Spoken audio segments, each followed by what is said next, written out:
కొబ్బరి చెట్టు. చిన్న రాధ తన పొరుగువారి కొడుకు గురించి, అతను ఇతర పిల్లలను కష్టాల్లో పడేస్తూ కాలం గడుపుతున్నాడని చెబుతున్న అస్పష్టమైన కథను అర్థం చేసుకోవడానికి ప్రయత్నిస్తూ తాతగారు తన కుర్చీలో వెనక్కివాలారు. నువ్వు చెప్పదలుచుకున్నదేమిటంటే? తాతగారు చిరునవ్వుతో అన్నారు. ఈ అబ్బాయి అబద్ధాలు చెప్పి కావాలనే ఇతర పిల్లలను కష్టాల్లోకి నెడుతున్నాడు. నేను మీకు అదే చెబుతున్నాను, రాధ కొద్దిగా కోపంగా చెప్పింది. ఈ విధంగా అల్లరి చేస్తూ తిరిగే వ్యక్తులు నిజంగా చెడ్డవారు, తాతగారు అన్నారు. ఇది నాకు కొండెగాడి కొబ్బరికాయ కథను గుర్తుచేస్తుంది. దయచేసి ఆ కథ చెప్పండి. రాధ చేతులు చెరుస్తూ కేక వేసింది. ఈ కథ చాలా శతాబ్దాల వెనక్కి వెళుతుంది, తాతగారు అన్నారు. మరియు ఇది అప్పుడు ప్రజలను న్యాయంగా, తెలివిగా పాలించిన ఒక రాజుచే పాలించబడిన బర్మాలో జరిగింది. ఒకరోజు ముగ్గురు నేరస్తులను విచారణ మరియు శిక్ష కోసం రాజు ముందుకి తీసుకువచ్చారు. మొదటి వ్యక్తి మార్కెట్ స్థలం నుండి ఆహారం దొంగిలించాడని ఆరోపించబడింది. ఆ మనిషి ఆకలితో ఉండి డబ్బులేనందున దొంగిలించాడు అని రాజు అన్నారు. కాబట్టి రాజు ఆ మనిషికి రోడ్డు మరమ్మత్తు చేసే పనినివ్వాలని ఆదేశించారు. రెండవ వ్యక్తి తనకు నచ్చని వారిపై మంత్రాలు వేసే మాంత్రికురాలిగా ఆరోపించబడిన ఒక స్త్రీ. కాని సాక్ష్యం చాలా గందరగోళంగా ఉండటంతో రాజు ఆ స్త్రీని విడుదల చేయమని ఆదేశించారు. మూడవ కేసు దురుద్దేశపూర్వక నిందారోపణ ఆరోపణ ఎదుర్కొంటున్న ఒక వ్యక్తిది. అతను గతంలో కూడా అదే నేరానికి చాలాసార్లు శిక్షించబడ్డాడు అని ప్రాసిక్యూటర్ ప్రకటించినప్పుడు రాజు ఖైదీని కోపంగా చూసి, అటువంటి మార్పులేని దుష్టుడికి దయచూపడం సాధ్యం కాదు అని కఠిన స్వరంతో ప్రకటించి ఆ వ్యక్తిని నగరగోడల వెలుపలికి తీసుకువెళ్లి శిరచ్ఛేదం చేయాలని ఆదేశించారు.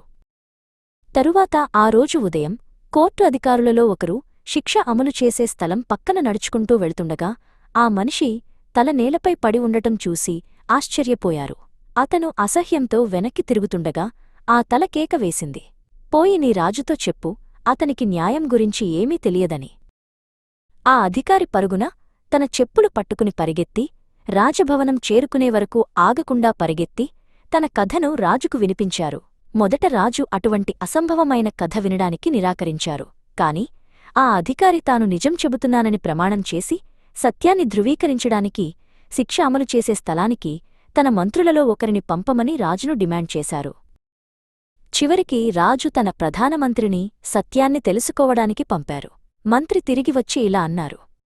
ఆ తల అక్కడ ఖచ్చితంగా ఉంది మహారాజా, కాని అది మాట్లాడలేదు. కాబట్టి ఈ అధికారి తన సొంత ఊహకు బలైపోయారని నేను భయపడుతున్నాను.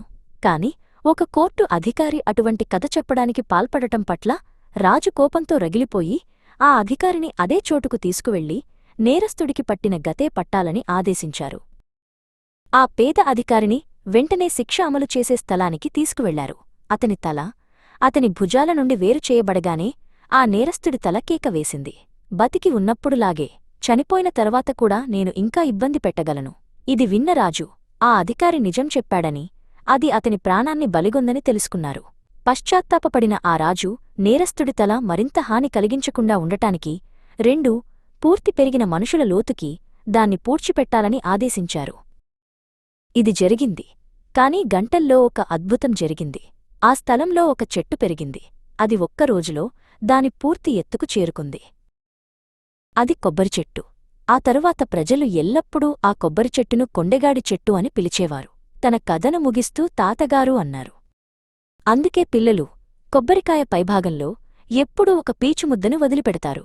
ఆ పీచుముద్ద కింద కొండెగాడి 2 కళ్ళు, నోరు ఉంటాయి. మరియు మనం ఆ పీచుముద్దను తొలగిస్తే ఆ పాత కొండెగాడు మళ్లీ ఇబ్బంది పెట్టడం ప్రారంభిస్తాడు.